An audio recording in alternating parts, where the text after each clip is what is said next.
Olá, seja bem-vinda, seja bem-vindo ao estudo da Bíblia através da lição da Escola Sabatina. Essa é a classe de professores. A gente começa a lição 11 da nossa lição sobre Hebreus, com um grupo bastante especial. De volta as meninas aqui, Betina, Darleide e Aqueldan. São todas bem-vindas, viu? Obrigada. Maravilha, estamos chegando agora rumo aí ao fim do trimestre. Obrigado aí pela sua audiência. A gente quer que você participe também, tá bom? E que compartilhe o nosso link com outras pessoas. Nessa semana nós vamos estudar Jesus, autor e consumador da nossa fé. E para a gente começar o nosso estudo, eu vou convidar a Aqueldan para orar conosco. Aqueldan, pode orar com a gente? Sim, claro. Oremos. Nosso eterno Deus, muito obrigado, Senhor, porque apesar das nossas fraquezas, Senhor, o Senhor tem nos disponibilizado, Senhor, fé, esperança e o teu grande amor. Que esse amor possa alcançar todas as pessoas, possa alcançar nossa família, possa alcançar as pessoas que estão perto de nós e que até a tua volta essa fé não desapareça do nosso coração. O Senhor disse que quando o Senhor voltasse, quem sabe não existiria mais fé no mundo e vivemos em tempos que está difícil de desenvolver fé. Mas que o Senhor nos ajude, que o Senhor nos mantenha, que o Senhor sustente a nossa fé. Em nome de Jesus, amém. Amém. Betina, vamos começar então? Sábado e domingo, Jesus, autor, consumador da nossa fé. Compartilha com a gente o que você estudou. Vamos lá, eu quero começar lendo o verso para memorizar, que acredito que é extremamente importante dele, a gente vai conseguir extrair aí alguns pontos bem especiais. O verso então da lição 11 está em Hebreus 12, 2, e diz assim: olhando firmemente para o autor e consumador da fé, Jesus, o qual, em troca da alegria que lhe estava proposta, suportou a cruz, sem se importar com a vergonha, e agora está sentado à direita do trono de fé. Autor e consumador da nossa fé. Quando a gente pensa em autor, a gente já tem uma ideia do que é um autor, alguém que cria, né? Consumador da nossa fé, a gente teria que pensar um pouquinho mais sobre esse significado de fé. A lição nos fala aqui no finalzinho do sábado que a fé é a confiança nas promessas divinas. Uma vez eu li uma frase que dizia que a fé é a certeza daquilo que a gente não vê. E daí a gente começa a pensar, e a lição vai discorrer um pouco mais sobre isso, como é que a gente vive essa certeza das coisas que a gente não vê, das promessas divinas. E eu gosto de pensar que a gente pode viver a fé, essa certeza das coisas que a gente não vê, e essa certeza das promessas divinas, por meio do relacionamento. E a lição vai nos trazer muitos exemplos de relacionamentos com Deus que vão nos ensinar um pouco mais sobre fé, por meio de exemplos de pessoas que viveram no passado e também por meio do exemplo de Jesus, do relacionamento que ele próprio tinha com o Pai, que é o nosso, então Jesus é então o nosso autor e consumador da nossa fé. E a lição fala pra gente que os capítulos 11 e 12 de Hebreus são aí os queridinhos da carta de Paulo, né? São os mais amados, a lição fala assim, né? Porque eles descrevem a vida cristã como uma corrida, né? Como uma corrida que você tem um objetivo para chegar, né? E nessa corrida nós participamos, né? Como fiéis, né? E a gente vai receber uma recompensa ao final dessa corrida. Eu lembro de uma vez que eu fui assistir a um jogo de basquete de umas meninas numa cidade chamada Lages, em Santa Catarina. O time chamava Leoas da Serra, pastor. E eram meninas universitárias, meninas assim que saíram da adolescência, entrando na faculdade, e elas tinham um time forte, e elas estavam num campeonato, Aqueldan, e nesse campeonato elas estavam muito bem colocadas. Só que naquela partida, elas começaram, Darleide, a desanimar. A partida estava longa, as jogadas estavam muito difíceis, elas começaram a desanimar. E do meio para o final da partida, elas começaram a perder pontuação. Só que chegou um momento, e quem estava na arquibancada conseguiu perceber isso, que o treinador, o técnico delas, se aproximou ainda mais do time e começou a motivar, começou a fortalecê-las, começou a aumentar a autoestima delas em conversas, em falas, acreditando nelas, mostrando que elas já haviam feito, que ele estava ali por elas e que elas seriam capazes de conseguir também. Quando a lição fala pra gente numa corrida e que Jesus, né, tá lá na linha de chegada com a recompensa, eu penso em Jesus na linha de chegada, mas eu penso em Jesus também como esse treinador, como esse técnico aqui do lado, que eu me relaciono, que eu conheço ele, que ele me conhece, que ele sabe os meus pontos fracos, que ele me coloca para cima, que ele me levanta e que ele me ajuda a chegar no final para que eu possa receber a recompensa. Isso a Ô, lição... Betina, Oi, Betina, só um pastor. pouquinho. Uma coisa muito importante é que agora eu fiquei curioso para saber se o time ganhou ou não. Você não falou? Não terminei a história, pastor. Deixa eu Ah, então concluir. vai. Então vamos ao final da história. Quando esse técnico começou a motivar essas meninas, elas começaram a ter um brilho diferente no olhar. E veio, pastor, uma motivação, uma vivacidade que elas estavam perdendo porque estava muito cansativo a partida toda. Elas viraram o jogo e certamente ganharam aquela competição e elas acabaram ganhando o campeonato. A recompensa elas receberam ao final do jogo, ao final da partida. E é o que a gente espera, né, ao final dessa corrida que é a vida cristã, a recompensa das mãos do Senhor também. Quando a lição, pastor, de sábado fala um pouco disso, né, compara com uma atividade física, Paulo compara isso, né, com essa corrida, essa maratona, que a gente tem que estar preparado e que a gente tem que confiar nesse técnico, confiar nesse treinador e não perder de vista o alvo. Né? Quando a gente não perde de vista o alvo, quando a gente não perde de vista o objetivo, a gente começa a trabalhar um pouco mais com a confiança nesse técnico, nesse treinador e com a fé no que pode acontecer quando a gente está nas mãos dele, né? Então, acho que sábado dar uma pincelada nessa questão para começar a falar para a gente ao longo da semana de vários tipos de fé, várias modalidades, vários exemplos de fé, de pessoas da Bíblia, de pessoas do passado, mas que essa fé passa fundamentalmente pelo relacionamento dessas pessoas, desses personagens, com o Criador, com o autor e consumador da nossa fé. Não sei se alguém quer comentar, a gente pode seguir. Eu não sei se Paulo era esportista, sabe? Mas ele gostava do esporte, né? E ele era um comentarista esportivo espiritual, né? Porque ele usa muito essa coisa do esporte. E você estava falando aí, embora não pareça, eu participei de 2 São Silvestres, né? E uma coisa muito, muito marcante é essa coisa do estímulo de quem está junto lá, sabe? Então você fica ouvindo ali durante o tempo todo aquela plac, plac, plac, plac, são os tênis do seu lado ali daquela multidão que está correndo, né? Mas gente que você não conhece, que você não sabe quem é, que o tempo todo vai gritando e vai passando. Vamos lá, pessoal, vocês treinaram para isso e tal. Então não tem um técnico ali, mas tem um monte de gente animando um ao outro, né? E dando esse suporte, que é um suporte um suporte emocional, né? Muito, muito bacana. E você vê gente de tudo quanto é idade, correndo mais rápido, correndo mais devagar, cada um no seu ritmo, e aquilo é exatamente o retrato da vida cristã, sabe? Sendo que a gente precisa aprender muito com isso como cristãos, de que todos nós que estamos correndo, um mais rápido, um mais devagar, um exausto, o outro com gás sobrando, nós precisamos nos animar uns aos outros, e não nos desanimar uns aos outros, né? Fortalecer uns aos outros e exercer, nesse caso, não só essa influência emocional, mas a nossa influência espiritual para o bem, para fortalecermos uns aos outros. Maravilha, vamos entrar lá no domingo. Ou alguém quer falar mais alguma coisa? Eu estou satisfeita. Então vamos lá.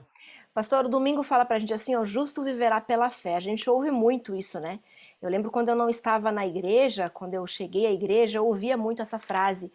E essa frase, ela soava meio estranho para mim. Como assim o justo viverá pela fé? O que significa viver pela fé, né? O que é viver pela fé? Viver pela fé é a vida cristã, é o relacionamento que a gente tem dia a dia. Um dia a gente tropeça, um dia a gente cai, a gente vai levantando, mas a gente vai continuando. E a lição de segunda-feira nos fala de uma característica fundamental para aqueles que querem e vivem pela fé, que é a perseverança, né? Porque se no primeiro tombo né? No primeiro momento, no primeiro deslize, e a gente vai viver muitos, já viveu muitos também, a gente desistir, né? A gente não vai conseguir chegar ao final dessa corrida, a gente não vai conseguir completar, né, a caminhada da vida cristã. A gente não vai cruzar a linha de chegada, a gente não vai receber recompensa e a eternidade não vai ser uma realidade pra gente. Então a perseverança é uma das fortes características do povo de Deus, principalmente no final dos tempos. E a lição fala pra gente aqui de algumas características que eu achei muito interessante, eu queria só sublinhar aqui, quando ele diz assim, ó, Paulo mostrou que a geração do deserto não recebeu a promessa porque lhes faltou fé. Hebreus retrata os crentes no limiar do cumprimento das promessas e mostra que eles precisam exercer fé para recebê-las. Daí a gente começa a pensar, né, como exercitar essa fé, como viver a fé, como viver pela fé. E eu vejo esse viver pela fé de duas formas, e eu peguei um pouco disso aqui na lição, em outras lições que a gente foi estudando, que a gente foi comentando, para poder trazer aqui para agregar também. Eu vejo fortemente essa questão do relacionamento, né, no viver pela fé, mas basicamente em duas situações. A primeira delas, eu preciso me submeter à palavra, eu preciso querer acreditar, eu preciso querer obedecer. Daí entra a minha parte no viver pela fé. Porque Deus não chega até mim e me transforma completamente porque eu estou aqui parada olhando para a palavra, né? Mas Deus me transforma completamente porque eu olho para a palavra e quero viver a palavra e quero que a palavra faça diferença na minha vida, para que eu também possa fazer a diferença na vida daqueles que não conhecem a palavra. Então, tem uma parte que é minha parte, que é o querer, que é a decisão, que é a escolha por viver esse relacionamento, por viver essa vida de fé, né? Então, o primeiro, a minha parte, a minha decisão, a minha escolha, que é sempre respeitada por Cristo, né? A minha decisão, a minha escolha de estar com Ele a cada dia, apesar dos pesares. E a segunda parte é eu me cercar de situações, de histórias, de contextos, de pessoas, de exemplos que venham a fortalecer a minha fé. Né, que venham a me ajudar a ter uma fé sólida, uma fé constante, né, uma fé que não vai me dar rompantes. Hoje eu tenho fé, amanhã eu não tenho. Hoje eu tenho fé, amanhã eu não tenho. Mas vai me dar uma fé constante que vai me fazer crescer na caminhada cristã ao ponto de viver uma vida de fé, acreditando naquilo que eu não posso ver, né, vivendo, confiando nas promessas divinas. E aqui é interessante porque no finalzinho da lição de domingo, quando Deus diz assim, né, o meu justo viverá pela fé, isso está lá em Hebreus 10, 38. Essa mesma verdade é afirmada em Romanos, em Gálatas, em Romanos 1, 16, 1, 17, e esclarece que a justiça divina se revela de fé em fé. O que Paulo diz sobre fidelidade às promessas de Deus vem em primeiro lugar. E a fidelidade às promessas de Deus vai produzir resultados. Ou seja, eu decido ser fiel, eu escolho acreditar, eu escolho viver. E isso começa a produzir resultados na minha vida, que vai impactar o meu viver, vai mudar o meu viver e vai impactar a vida da minha comunidade, das pessoas que convivem comigo também. Deus é fiel às suas promessas. Está em 2 Timóteo 2,13. Os justos, em resposta, permanecerão fiéis. Pastor, eu acho que a lição de domingo, ela traz isso muito forte para a gente, da questão da perseverança, né? E de escolher e de querer ser perseverante. Porque o Senhor não correu uma maratona de um dia para a noite. Não foi, pastor? Treinou, exercitou, decidiu, quis estar lá na São Silvestre, quis cruzar a linha de chegada, assim como o crente decide se quer ou não viver pela fé. E se decide viver pela fé, tem aí toda uma caminhada linda e certamente vai ter um técnico, um treinador, uma arquibancada, um público ao redor, pessoas torcendo, vibrando, motivando e ajudando a gente a caminhar nessa vida cristã. Betina, tudo que você falou aí, concordo, ipsis literis, né? É isso mesmo. Mas você ainda tem um plus, um algo mais, né? Que é eu fico lembrando sempre daquele momento que o pai trouxe o filho para Jesus curar e tal, e ele diz assim, se o senhor pode, cura o meu filho, e Jesus diz, se eu posso, você tem fé? E aí ele, no arrobo, diz, eu tenho. E aí logo em seguida ele diz assim, Senhor, me ajuda na minha falta de fé, né? Ou seja, ainda Deus diz assim, a sua parte é essa, mas eu opero em você tanto o querer quanto o fazer, né? É aquele negócio. A gente volta na mesma coisa lá da aliança, né? E que a Darleide estava dizendo, né? Ou seja, Deus chama a gente para uma aliança e aí, bom, tem minha parte, tem a sua parte, seja fiel à sua parte. A gente não faz a nossa parte, ele ainda assume a nossa parte, né? Ou seja, Deus, ele dá para a gente todas as condições, né? E mesmo que a gente não quer, a gente pode pedir para Deus, Senhor, eu não estou nem querendo, mas o Senhor disse que pode operar em mim o querer. Eu também não estou conseguindo fazer, o Senhor disse que pode operar em mim o fazer. E Deus vai operar isso, Ele vai nos dar força para isso aí, né? É esse plus. Segunda-feira? Vamos para segunda-feira? Segunda-feira ficou para mim, e olha, que isso não foi combinado, mas segunda-feira, dia 7 de março, é aniversário da minha mãe. Olha que legal. Que bacana. E olha só que, assim, eu acho que é uma lição que combina com ela, porque minha mãe, ela precisou ter muita fé na vida dela, assim, porque ela teve uma doença complicada nos últimos anos, então ela precisou exercer bastante fé, assim, acreditar bastante que Deus pode todas as coisas, que embora a gente não consiga ver, Deus é que pode todas as coisas. Então eu agradeço a Deus por ter esse exemplo de fé da minha mãe, sabe? Perto de mim, eu agradeço a Deus por ter tido o privilégio de ter as orações dela, de ter a presença dela, o cuidado dela, eu agradeço muito a Deus. E esse exemplo, né? Porque é bacana você falando aí, e a gente vê que ela deu esse exemplo para você, né? Agora, desculpa perguntar isso, que é um momento emocionante, assim, mas eu ouvi a Betina falando da infância dela em Santa Catarina, ou da juventude. Betina é catarinense?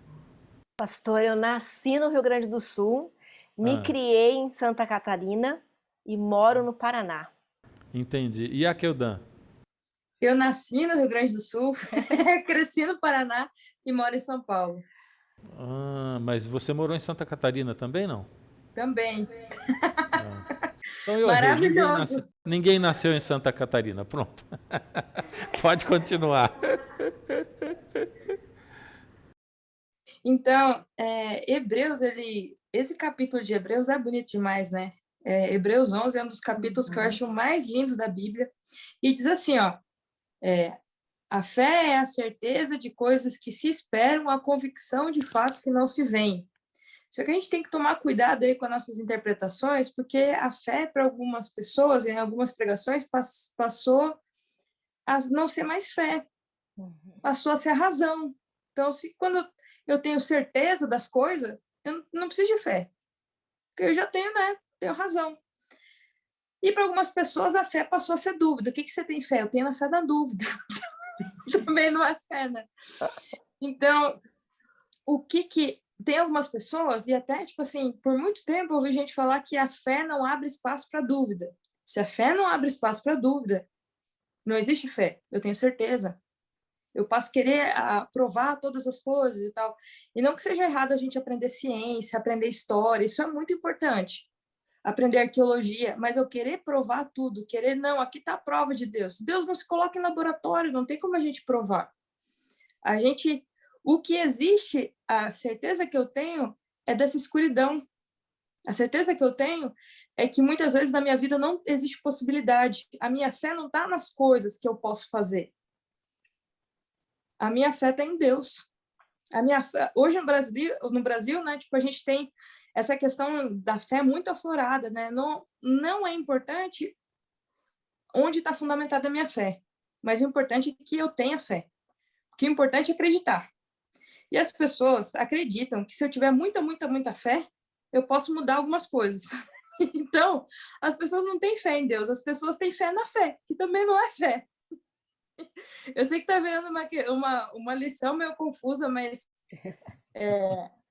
a fé eu preciso ter fé que Deus pode fazer todas as coisas e que Ele tem o controle de todas as coisas. O que eu tenho na minha frente são coisas que eu não sei como é que vai ser, eu não tenho certeza de nada. Eu sei que tem alguns irmãos nossos que são queridos, que quando vão falar de Deus, eles acreditam muito em Deus e eles falam assim, olha, eu determino que isso aconteça, eu determino que essa doença saia. Mas quem que pode determinar? Ah, eu posso acreditar que algo tem que ser feito, mas muito mais do que eu acreditar que a cura venha, muito mais eu acreditar que um emprego possa vir, eu tenho que acreditar no Deus que sustenta todo esse universo e que sabe Hildan, muito mais do que aquilo que eu sei. igual a pessoas dizem, eu confio muito na sua fé, né? Quer dizer, confiar na fé não, né? Então, eu acho que é meio. Eu sei que aqui a gente sempre fala, né? Tipo, o negócio é confiar. Então, se Deus te abençoou, não é por causa de Deus, não é por causa da vontade dele, mas é porque você teve fé. Então, eu sei que um livro que fala muito sobre fé é o livro de Mateus. Eu sei que Jesus, muitas vezes, Jesus não fez milagres por causa da incredulidade das pessoas. Deus queria fazer mais coisas, mas as pessoas parece que se fecharam, né? Tipo, elas viram muitos milagres, e mesmo vendo todos esses milagres, elas escolheram não acreditar. E Jesus, ele fala assim, bem-aventurados são vocês que creem mesmo não vendo as coisas. Então, a gente tem que ter o coração aberto, apesar de a gente ter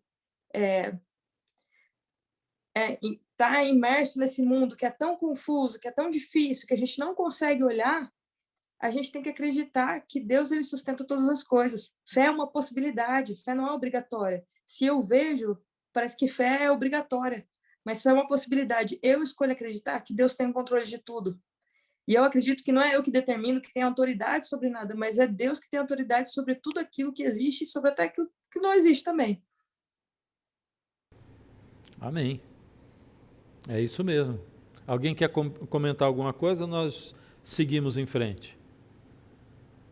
Eu acho super pertinente, até mesmo ligado ao que vem a seguir, né? Que sou eu quem vai discorrer, porque, na verdade, esse é um tema que ele é bem delicado mesmo, porque ele se tornou moeda, né? Você vende a fé, você compra a fé, se você der mais, você ganha mais, Deus vai te abençoar mais.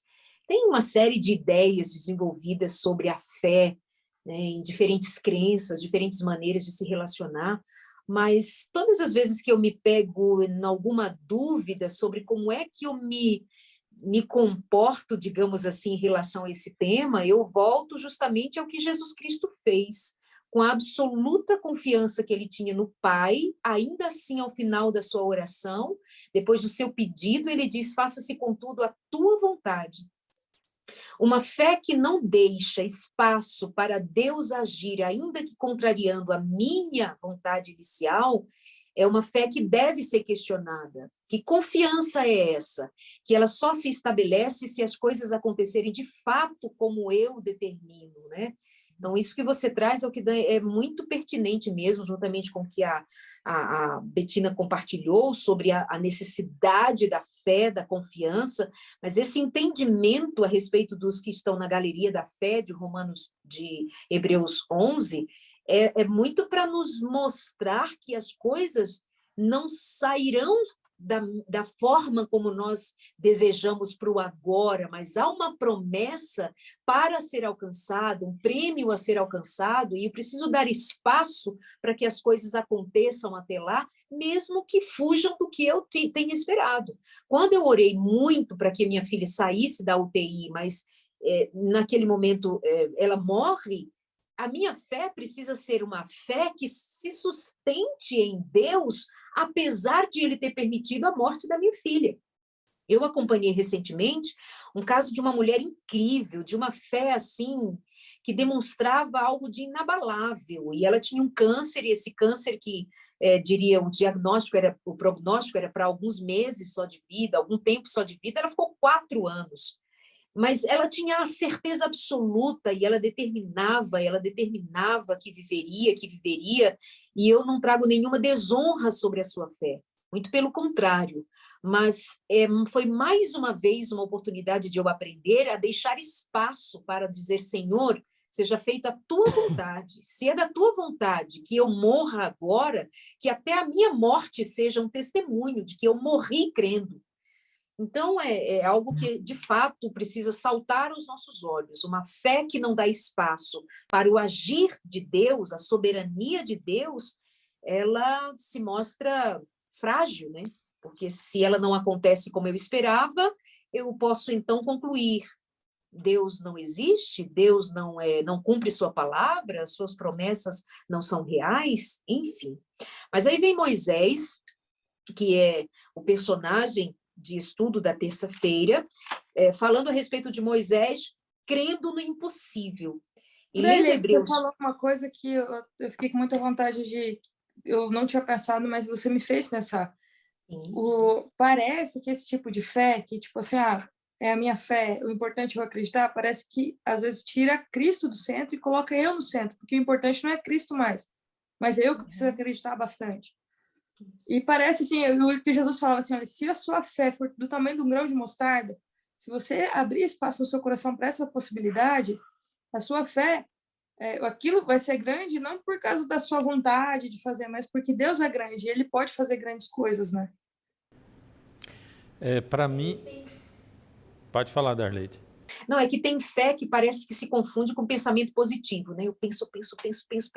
Eu penso na lei da atração, aquilo que eu penso no universo vai me dar de volta. Pastor. A minha grande descoberta, ou uma das grandes descobertas minhas é assim, nessa área do relacionamento com Deus, da fé, da entrega, né? E até dos milagres, né? Foi entender que eu preciso o tempo todo pedir, rogar a Deus e colocar nas mãos dele para que ele faça segundo a vontade dele, até que Deus comece a revelar para mim a vontade dele. E aí tudo que eu pedir será de acordo com a vontade dele. Então tudo que eu pedir vai ser feito. Não porque eu exerci uma força de pensamento, mas porque eu cheguei tão perto de Deus e conheço tão bem a sua vontade, que eu só vou pedir aquelas coisas que realmente estão de acordo com a vontade dele. Por isso, tudo que eu pedir será feito, está de acordo com a vontade dele. Esse para mim é uma grande descoberta e é um alvo a ser perseguido, né? Depender tanto de Deus e, através da palavra e desse relacionamento, conhecer tão bem a vontade dele, a ponto de, a partir daí, o que eu peço está de acordo com a vontade dele. E é isso que ele diz, né? Tudo que você pedir, eu vou fazer para você, porque está de acordo com a vontade dele. Então vamos lá. Só deixa eu complementar uma questão que o pastor está falando, porque eu lembro de uma frase, estou cheia das frases hoje, né? Eu lembro de uma frase que eu li esses dias e tem muito a ver com isso, que diz assim, que não existe oração não atendida, existe vontade pessoal não correspondida. Então é basicamente isso, né? Quando a gente está próximo de Deus, que a gente conhece, que a gente se entrega, né? A questão da entrega que o pastor já falou algumas vezes, que as nossas orações, elas estão no centro da vontade de Deus. Então elas são atendidas. Agora, quando elas estão na contramão ou distantes, né, a gente começa a ver aí vontades não correspondidas, né? Tem uma música cristã que me faz pensar muito sobre fé. Ela diz assim, olha, somente uma fé que se abalou, inabalável é. E daí eu fico pensando muito nisso, porque assim, Jacó, quando estava lá no Vale do Jaboque, ele pensava que ia morrer. Pensava, nossa, acabou para mim, eu tô indo, o meu irmão tá vindo com 300 homens, agora já era para mim. E ele passou uma noite lutando com Deus. Foi nessa noite que ele se abalou, que ele pensou que ia morrer, que ele ficou, depois foi outra pessoa. Deus falou assim, olha, você não é mais Jacó, você é Israel agora. E quando eu penso na história de Abraão, foi só quando ele foi levar o filho lá para o monte. Eu acho que ele estava pensando, poxa, mas será que é Deus que falou comigo mesmo? Mas será que eu preciso fazer isso? Por que eu preciso fazer isso? Acho que eu vou voltar. Eu acho que é quando chega nesses momentos que a gente perde o chão, aí que a gente tem que exercer fé. Eu penso muito assim, sabe? Quando eu perdi meu avô, quando eu perdi meu amigo, são pessoas próximas a mim, que você perde o chão, você não tem no que acreditar. Você está vendo ali a realidade, é dura. A realidade é ruim. Você não tem. Você não consegue ver. Mas é diferente daquela fé assim, olha, eu nem penso, eu só vou acreditando. Eu nem penso, eu só vou acreditando. Mas é quando eu abro espaço assim, olha, a realidade é dura, o que eu tô vendo não é legal, mas eu escolho acreditar em Deus. Porque se a gente for ver, tipo assim, o que aconteceu lá com os personagens que fala que eles são heróis da fé, como é que Sansão vai ser herói da fé, gente? Que galeria é essa que Deus foi escolher quem? É que Sansão não tinha... O cara tava cego, tava lá, os caras estavam zombando dele, não tava fraco. Qual que é a possibilidade dele acabar com todo mundo? Nenhuma, é zero. Mas mesmo assim, olha, se Deus quiser, eu vou derrubar esse negócio. E deu certo, tipo. Então, eu acho que a fé, a gente exerce fé, principalmente nesses momentos que a gente não tem possibilidade nenhuma, quando a gente realmente perdeu toda e qualquer possibilidade, perdeu a fé nos nossos líderes, perdeu a fé em tudo, quando a gente olha para Deus e fala assim, Senhor, eu sei que o Senhor pode. Então, se abraça nessa possibilidade. Bom, eu vou falar um negócio, já que nós estamos falando esse monte de coisa, muito legal tudo isso, e você falou, se Deus quiser, né? E é gozado que às vezes a gente diz, ó, e aí, se a gente vê semana que vem, diz, se Deus quiser, e a pessoa diz, Deus quer, não, a própria Bíblia diz assim, não fala assim, vai acontecer isso, fala, se Deus quiser, vai acontecer, né? Depende da vontade de Deus, estou na mão de Deus, estou na vontade dele, eu não sei se Deus quer mesmo, né? Tinha uma apresentadora de um jornal televisivo, antiga, né? E que toda vez ela dizia assim, nos vemos amanhã com certeza. Como eu disse, era de um jornal antigo, porque ela já não apresenta esse jornal, então não tinha tanta certeza assim, não é verdade? Se Deus quiser. Gente, nós temos 15 minutos para terminar a lição, vamos lá? Então tá. Vamos lá terça-feira, gente. Vou ser breve, então. Vou ser breve na quarta-feira, porque o Moisés, ele traz para a gente o relato a respeito de Moisés aqui em Hebreus capítulo 11, remete também a fazermos uma comparação com Hebreus capítulo 10 a respeito dos próprios hebreus, ou seja, Paulo pegou o que foi a experiência de fé de Moisés, mas anteriormente ele já havia falado sobre a experiência dos próprios hebreus. Então eu quero ressaltar o texto bíblico. Diz, pela fé, Moisés, já adulto, recusou ser chamado filho da filha do faraó, preferindo ser maltratado junto com o povo de Deus e aproveitar os prazeres transitórios do pecado. Ele fez uma troca da realeza para ser um plebeu e sofrer com o povo, mas ele preferiu aquilo, trocou os prazeres transitórios pela experiência de viver com Deus. Ele considerou melhor sofrer por causa de Cristo do que possuir os tesouros do Egito, pois tinha em vista sua grande recompensa. Pela fé saiu do Egito e vai declarando mais a respeito da fé. Uma fé tão atuante que o levou a fazer escolhas. Uma fé tão atuante que o fez escolher entre o luxo e o desprezo, a vergonha, a perseguição, a humilhação, a pobreza ali enquanto ele estava para retirar o povo do Egito pelo poder de Deus, mas ele escolheu pela fé algo que aos olhos do mundo seria um absurdo, ele escolheu. Agora vamos ver o que os hebreus escolheram, lá em 10, Hebreus capítulo 10, a partir do versos 32 até o 35, vai dizer assim, Hebreus, lembrem-se dos primeiros dias, quando foram iluminados e de como permaneceram firmes, apesar de muita luta e sofrimento. Houve ocasiões em que foram expostos a insultos, espancamentos, em outras ajudaram os que passavam pelas mesmas coisas, sofreram com os que foram presos e aceitaram com alegria quando lhes foi tirado tudo o que possuíam.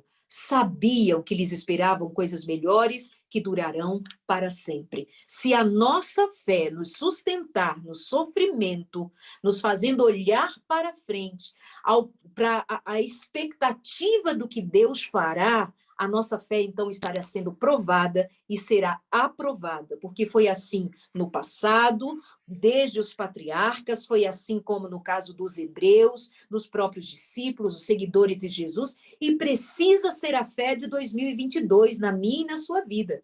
Uma fé que nos faça escolher entre possuir e não possuir, desde que possuir a fé que me considera filho de Deus seja maior do que todos os ganhos na terra. isso se vê na experiência de Moisés, e eu desejo para a minha e para a sua vida também. Amém. Vamos para quarta-feira? Vamos lá. Pode ser? Quarta-feira, então, a gente vê aqui Raabe e outros heróis da fé, né?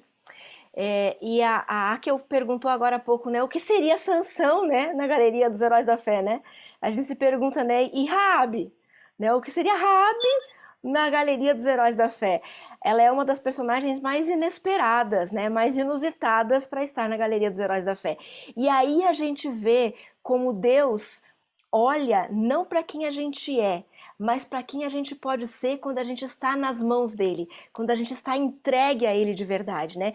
E é isso que a gente vê da fé de Raabe, é uma entrega. É o curioso, pastor, eu vou rápido aqui porque eu sei que o nosso tempo tá acabando, né? Mas pode falar, pode comentar. Ok, o curioso na história de Raabe, no exemplo que nós temos do testemunho dela aqui na Bíblia, é que ela não viu os milagres que tantos viram. Ela não viu o Mar Vermelho se abrir, né? Ela não viu as pragas do Egito, ela não viu o pão descendo do céu, ela não viu nada disso. Então ela não tinha milagres palpáveis, né? Ela não viu. Mas mesmo não vendo, ela ouviu, ela conhecia as histórias, ela ouviu falar, ela sabia, ela creu e ela obedeceu, mesmo não vendo. Então ela entregou o coração dela, ela acreditou que era possível ter uma vida diferente, ela acreditou, né, nesse Salvador, nesse Deus, ela acreditou. E por se entregar dessa forma, né, por ter uma fé que talvez pequenininha no começo, como o grão de mostarda, certamente foi sendo desenvolvida dia a dia, né, passo a passo, para que ela pudesse chegar numa fé mais forte, mais fortalecida.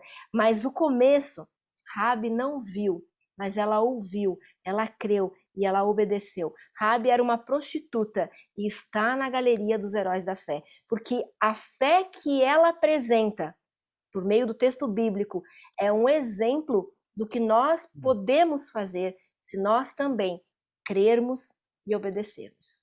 Sabe que essa história de Raabe, ela pode deixar assim na cabeça de quem não conhece nada de Bíblia, ouve falar, né? Ouve a história, mas Raabe ela foi traíra, né? Ela estava ali dentro, de repente assim, pessoal, olha, vocês é que estão certos, então eu vou apoiar vocês e tal, mas Deus que conhece os corações, ele não coloca Raabe simplesmente num relacionamento interesseiro com aqueles espias, né? Pelo contrário, aquilo que aconteceu naquele momento foi só o ponto culminante daquilo que o Espírito já vinha falando no coração dela e que a Bíblia não relata, porque não tem espaço para relatar tudo, né? Mas ela já vinha ouvindo falar dos feitos de Deus, dos atos de Deus, de como aquele povo caminhava, e o coração dela veio sendo preparado, e ela já foi abrindo o coração para Deus. Quando aqueles espias entraram dentro da casa dela, Deus direcionou aqueles homens para o lugar certo, do mesmo jeito como ele direcionou os 2 servos que foram enviados para encontrar Pedro, né?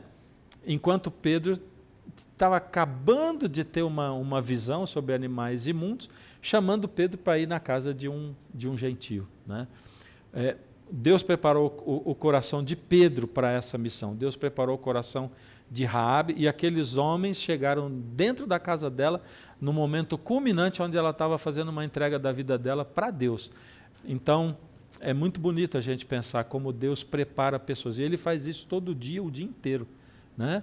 E nós somos esses que acessamos essas pessoas na rua, no supermercado, em todos os lugares, né? Nós somos esses enviados de Deus, né? Que puxa vida, precisamos, né? É um desafio muito grande, mas precisamos estar preparados para entender que nós somos enviados na vida de todas as pessoas. E aí Deus faz maravilhas na vida desses servos deles, né? Quando a gente se deixa ser enviado por Ele. Pastor, pois não. Rapidinho só, quando o senhor fala sobre isso, eu me lembro da história da mulher do fluxo de sangue, né? A mulher que sofria de hemorragia há 12 anos, né? Que ela creu, a fé dela é impressionante, ela vai lá, ela toca no manto de Jesus e ela tá saindo devagarinho, né? Tá saindo a francesa, sem ninguém perceber, e vai embora e tal. Mas Jesus para tudo e dá a ela a oportunidade de testemunhar, para que as pessoas, daí eu fico imaginando, porque naquele contexto que ela vivia ali, 12 anos doente, imagina quantas pessoas a conheciam e quantas pessoas deveriam ter receitado alguma coisa para ela, tentado ajudar, feito algo para poder ajudá-la a sair do problema que ela vivia, e nada resolveu. Então, de repente, ela toca em Jesus e ela é restaurada. Mas ela sai, ela não quer testemunhar. Então, Jesus para tudo. E o olho de Jesus encontra com o olho dela. E ele dá a ela a oportunidade de testemunhar, para transbordar na vida de todos aqueles que estavam ali o que Deus fez na vida dela. Então, com Raabe foi isso, né? O Espírito Santo já estava trabalhando no coração dela. Então, quando os espias chegam, ela está pronta. Imagina se ela tivesse fechado as portas e não tivesse, não, estou com medo, não quero. Então, ela recebe a oportunidade, né, de participar também da galeria dos heróis da fé. Amém. Vamos lá para quinta-feira. Quinta-feira, Jesus, o autor e consumador da fé. Então, agora não sou mais eu que vou fazer essa parte, mas vai ser o pastor Fernando, porque ele lançou aquela música que todo mundo, se você já está 20 anos na igreja, você sabe, é uma música muito bonita. Eu não estou falando só para agradar, gente. Glória ao Senhor, glória ao Senhor. Eu não vou mais cantar, senão eu vou ser uma Canta. Toda minha... Você sabe que desde que a gente abriu essa lição, eu estou pensando nessa música, né? É muito o bonita autor da essa minha música. fé. Eu não estou falando porque eu sou amigo do pastor Fernando. Se você não conhece essa música, coloca lá. Fernando Iglesias, autor da minha fé. Porque é Hebreus 12 puro ali, né? Você olha lá, quem que a gente deve glória? A gente teve vários heróis aí, várias pessoas que fizeram coisas incríveis. Quando eu penso assim, numa história incrível de fé e tal, eu lembro daquela serva de Naamã, que ela era escrava e tal, não tinha nada a ver. E daí ela resolveu um dia comentar, se o meu senhor, que era o patrão dela, né, que já tinha tentado ser curado em vários hospitais lá da época, lá no Sírio-Libanês, no Einstein, nada, nenhum médico achava nenhuma cura para ele. Ela falou, olha, mas se você encontrasse com um profeta de Deus vivo, ele ia curar. E daí uma serva, uma escrava num país estrangeiro, conseguiu fazer uma revolução internacional, né? Porque daí ele chega lá e vai para o rei de Israel acha que assim, nossa, quem sou eu? Eu não tenho nada a ver com isso, que o cara ficou doente, agora eu vou ser o responsável para trazer a cura do cara. Então, ela, tipo, uma menina escrava causou, tipo, esse conflito de relações internacionais lá, e no final, Naamã foi curado e se converteu, é uma história linda. Mas apesar de a gente ter histórias bonitas, apesar de a gente ter toda essa galeria dos heróis da fé, se Cristo não viesse, não morresse, não adiantaria fé, não adiantaria nada. A gente estaria tudo perdido. Cristo, ele é o autor e ele é o consumador da fé. É ele que deu esperança lá para Adão e Eva de que ele ia vir a morrer, ia pisar na cabeça da serpente, e ele não só prometeu, como ele veio e cumpriu. E isso nos dá esperança. E Hebreus 6, ele fala assim, olha, essa esperança, ele fala que é uma âncora da alma. Então, eu fico pensando, né? A gente, em filosofia, a gente tem uma grande dificuldade em encontrar propósito na vida, né? As pessoas, elas conseguem resolver várias coisas filosoficamente, mas é muito difícil de resolver essa questão de um propósito para viver. Para que eu vivo? Para que viver? Para que existir? E na Bíblia, lá em Hebreus 6, ele fala assim, olha, essa esperança é a âncora da alma. Quando a gente estiver na deriva, sabe? Tipo, navegando por aí, essa nossa esperança que a gente tem em Cristo, ela deixa a gente fundamentado, ela não deixa a gente ficar na deriva, ela é firme, ela realmente nos mantém, assim. E é bem bonito o jeito que a Bíblia descreve, né? É uma âncora que passa através do véu do santuário.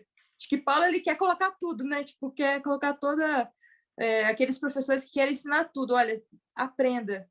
Você precisa acreditar em Cristo e isso vai manter você. Você precisa se lembrar do santuário, você precisa se lembrar que ele está intercedendo por você. Ele veio, ele prometeu que vinha, ele veio e morreu, e ele não deixou a gente aqui sozinho. Ele ainda intercede por nós e existe um futuro para a gente. Amém, amém. Silêncio no arraial?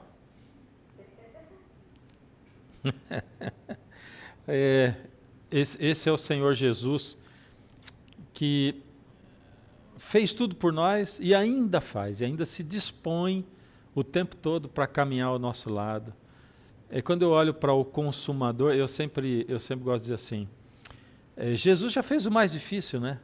Que foi consumar essa fé, foi cumprir tudo que ele tinha se proposto a fazer. Agora, por que você duvida que ele vai voltar, que vai fazer o que falta? O que falta é a festa, né? Ele só volta para buscar a gente, para a festa. A parte mais difícil de todas ele já cumpriu, ele já fez e já consumou tudo. Eu queria dar para vocês agora uns 3 minutinhos cada uma frase, 2, para vocês dizerem o que vocês guardam da lição dessa semana. Uma das coisas que me chama a atenção quando o tema é fé, especialmente na linguagem de Paulo, aqui na carta de Hebreus, é nos fazer, e trazendo inclusive esses personagens na galeria de fé, é fazer-nos lembrar que a fé, ela será necessária fundamentalmente quando nós estivermos sendo provados. E nós estamos passando por dias muito difíceis e muitos outros dias ainda virão. E a nossa fé em Cristo, porque Cristo é fiel, porque Cristo é bom, porque Cristo é santo, porque Cristo é vencedor, nós precisamos nos apegar aos atributos de Cristo, a experiência de Cristo quando se fez humano, me ensina que, crendo nele, como ele foi vencedor, eu vencerei também. A palavra diz isso. Então, eu peço encarecidamente que nós nos mantenhamos firmes em Jesus Cristo para os dias de provação. Uma fé que não se sustenta diante da morte, diante da perda, diante da dor. Paulo cita muito as perdas, perdiam casas, perdiam bens, perdiam pessoas, perdiam lugar, perdiam o seu nome na comunidade porque eram tidos como proscritos, como cristãos miseráveis, pessoas de baixo valor. E eles diziam, não tenham vergonha disso, se apropriem de Cristo, Ele é a nossa honra. Eles se alegravam quando eram presos, espancados, quando eles sofriam por Cristo. Amados, em nome daquele Cristo, em nome do Senhor Jesus Cristo, que a nossa fé seja não para os dias de brisa, mas seja para os dias de tufão, de furacão, porque se nós perseverarmos e formos vitoriosos, o Senhor promete que nos dará galardão. E a galardão que já se dá hoje na paz que se estabelece no coração de quem crê em Deus, ainda que as lágrimas caiam do rosto. Creiam, o Deus que prometeu é fiel e ele não falhará jamais. Amém. Betina? Uma frase de Ellen White que eu gosto muito, que resume essa lição que a gente está debatendo hoje e que fala muito sobre essa questão da fé, né? Que é mais ou menos assim, que a gente não tem que temer nada com relação ao futuro, a menos que a gente se esqueça de como Deus nos conduziu no passado. Então, a questão da fé é sim uma questão de decidir, de escolher, é uma questão de relacionamento, mas é uma questão de me colocar nas mãos de Deus e entender tudo que ele já fez, tudo que ele está fazendo, tudo que ele pode fazer, independente da minha vontade, mas sabendo e acreditando que o que ele faz é sempre o melhor e sempre pelo melhor. Eu gosto dessa frase e acho que ela resume bem o que a gente está conversando. Akeldan. Olha, eu gosto de pensar que Cristo é a razão pela qual importa viver. Cristo é a razão pela qual importa acreditar. A gente tem inúmeros exemplos de pessoas que viveram por causas importantes, que são importantes para a gente hoje, mas eu acho que nenhuma questão ou nenhuma pessoa é mais importante do que Cristo. Ele, eu acho que é a pessoa mais bonita que já viveu aqui, e eu acho que cada palavra dele é uma lição a ser aprendida. Cada palavra dele dá motivo e dá propósito para a nossa vida. Então, quando eu olho assim, olha, realmente tiveram pessoas excepcionais na Bíblia. A gente vê Moisés, nossa, ele escreveu Gênesis, assim, Gênesis até para quem é ateu, fala assim, cara, é super bem escrito, é uma literatura muito bem escrita. Os primeiros versos ali de Gênesis 1, não foi assim, nossa, não tenho nada para fazer, o que eu vou fazer? Ah, eu vou inventar de escrever o Gênesis aqui. Não foi assim. Muito bem escrito. Ah, sabia hieróglifo? Nossa, é uma língua que você vai demorar, dizem os especialistas, vai demorar 19 anos para aprender. É muito difícil. Então, assim, pessoas inteligentes, excepcionais, só que elas não eram mais importantes ou mais excepcionais por causa delas, mas elas se tornaram excepcionais por causa de um Deus incrível no qual elas decidiram acreditar. Então, para a gente ter uma vida que realmente tenha valor, que realmente vale a pena se viver, não só existir, a gente precisa abraçar Cristo Jesus e fazer dele o propósito da nossa vida. E ele vai a cada dia fazer com que a gente se abra para a possibilidade da fé. Amém. Amém. Amém. Que coisa maravilhosa. É isso mesmo. Deus está disponível para nós o tempo todo. Ele é o autor, consumador da nossa fé e aquele que está pronto a nos abraçar, nos apoiar e nos buscar. Nós temos que crer nisso e nos preparar no sentido de estarmos o tempo todo ligados com Ele, né? O tempo todo em comunhão com Ele, porque só assim Ele pode operar na nossa vida. Bom, nós vamos terminar aqui nossa lição, não sem uma oração antes, mas lembrando a você que após a oração, o pastor César Reis vai dar alguns recados muito importantes para você que é professor da Escola Sabatina. Então, permanece no vídeo depois da oração, tá bom? Eu convido você a orar, vamos fechar os olhos. Ó Senhor Deus, nós somos tão pequenos, tão insignificantes, mas nós nos tornamos as pessoas mais importantes do mundo por causa do seu amor para conosco, por causa do seu sacrifício por nós e por causa da sua vontade, o seu desejo de nos dar a vida eterna. Muito obrigado, Senhor. Louvado seja o seu nome. Nos ajude a valorizarmos, a aproveitarmos e vivemos essa eternidade. Em nome de Jesus. Amém. Valeu, gente. Deus abençoe. Obrigado vocês. Olá, como vai você? Tudo bem? Que bom podermos estar juntos mais uma vez nessa semana. Quero te parabenizar pelo tempo que você está investindo em poder estudar a palavra de Deus, aprender mais sobre esses assuntos tão importantes que são os assuntos dirigidos da Escola Sabatina. E eu me dirijo agora aos professores da Escola Sabatina. Para você que está aí participando com a gente, para você que está conectado conosco, é importante a gente entender um pouquinho quem são nossos alunos, tá bom? Como é que os alunos aprendem? Como que os adultos aprendem? Como é que é o nível de aprendizado? Saiu uma estatística, um estudo, informando que de tudo que nós estudamos, nós aprendemos 10% daquilo que a gente lê.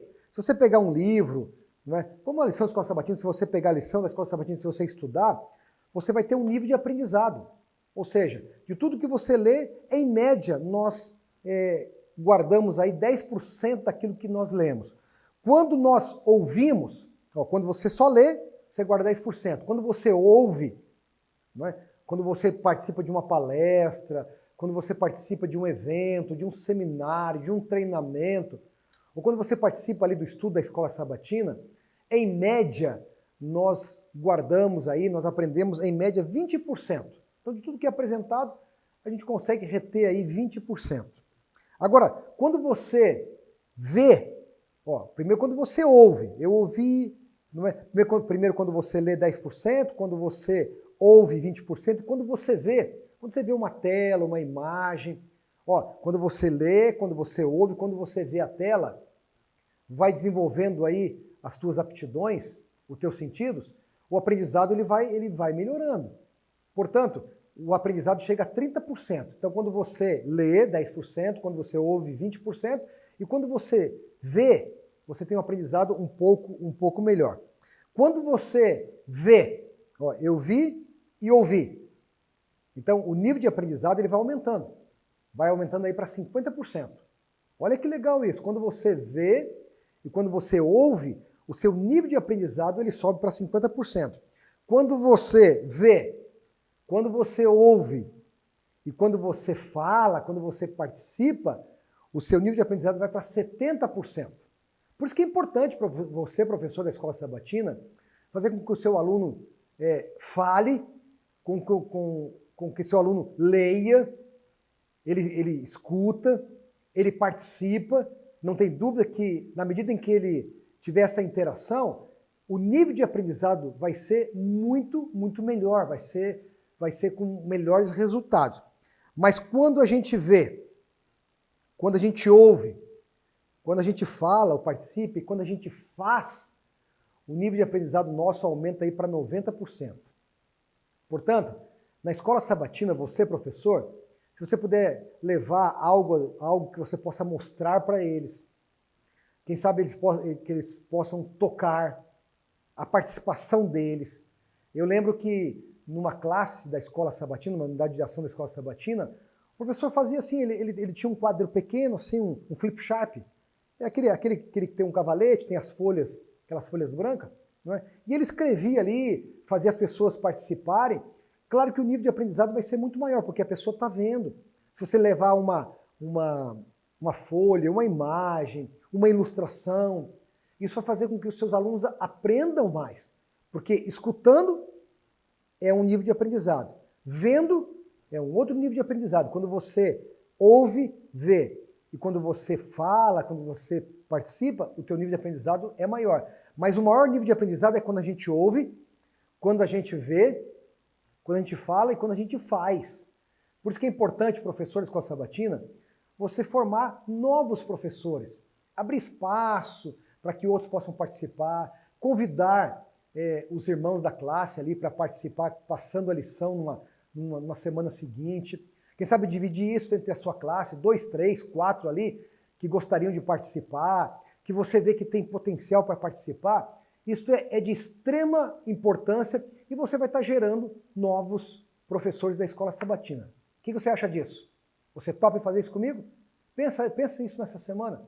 Eu quero desafiar você, professor, e você, professora, a participar com a gente nesse nível de aprendizado e nesse nível de crescimento, tá bom? Deus te abençoe, tenha uma semana e dias abençoados, um sábado muito feliz, não é? E não sei que hora você está vendo esse vídeo aí, mas que você tenha um dia feliz e que Deus derrame muitas bênçãos sobre você e sua família, tá bom? Um forte abraço e até o nosso próximo encontro.